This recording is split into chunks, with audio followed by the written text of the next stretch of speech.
நம்மளோட WhatsApp profile பேஜில் நம்மளோட இன்ஸ்டாகிராம் ஐடியை ஆட் பண்ணுறதுக்கான ஒரு புது அப்டேட் வந்திருக்கிறத நீங்கள் பார்த்துருப்பீங்க. ஸோ அந்த அப்டேட்டை பயன்படுத்தி நம்மளோட வாட்ஸ்அப் ப்ரொஃபைல் பேஜில் நம்ம இன்ஸ்டாகிராம் ஐடியை எப்படி ஆட் பண்ணுறதுன்னு டீட்டெயிலாக பார்க்கலாம். ஓகேவா? ஸோ அதுக்கு முன்னாடி நீங்கள் நம்ம சேனலுக்கு புது வியூவர் அப்படின்னா மறக்காமல் நம்ம சேனலை சப்ஸ்கிரைப் பண்ணுங்கள். சப்ஸ்கிரைப் பண்ணிவிட்டு வீடியோ தொடர்ந்து பாருங்கள். ஓகேவா? ஓகே. ஃபஸ்ட்டு வந்து உங்களோட ஃபோனில் வாட்ஸ்அப் ஓப்பன் பண்ணி ப்ரொஃபைல் பேஜுக்கு வாங்க. ஸோ இதில் பார்த்தீங்கன்னா நம்ம நேம், மொபைல் நம்பர்லாம் கொடுத்துருப்பாங்க இல்லையா? ஸோ அந்த ப்ளேஸ் ஒரு டச் பண்ணுங்கள். இப்போது இந்த மாதிரி ஒரு பேஜ் வந்துடும். ஓகேவா? அதாவது நம்மளோட ப்ரொஃபைல் பேஜ். ஸோ இந்த இடத்துல பார்த்தீங்க அப்படின்னா 4வதா கீழே லிங்க்ஸ் அப்படின்னு கொடுத்து ஆட் லிங்க்ஸ் அப்படிங்கிற ஒரு ஆப்ஷன் கொடுத்துருப்பாங்க. இந்த ஆப்ஷன் தான் பார்த்தீங்கன்னா புது அப்டேட்டில் வந்துச்சு. ஸோ இதை கிளிக் பண்ணிக்கலாம். கிளிக் பண்ணதும் இன்ஸ்டாகிராம் பக்கத்தில் ப்ளஸ் ஐக்கான் இருக்கும், அதை கிளிக் பண்ணுங்கள்.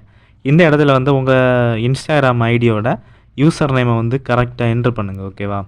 ஸோ தப்பு இல்லாமல் கரெக்டாக என்ட்ரு பண்ணுங்கள். அப்போ தான் டேரெக்டாக இங்கே ஆட் ஆகும். மற்றபடி நீங்கள் ஒரு சின்ன மிஸ்டேக் பண்ணிங்க அப்படின்னாலும் கரெக்டாக உங்கள் ஐடியை வந்து அதை ரீச் பண்ண முடியாது. ஓகேவா?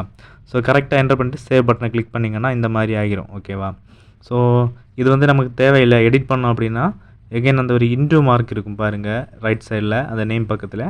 ஸோ இந்த இன்டூ மார்க்கை வந்து கிளிக் பண்ணுங்கள். எகைன் நம்ம எடிட் பண்ணுற பேஜுக்கு வந்துடும். ஓகேவா?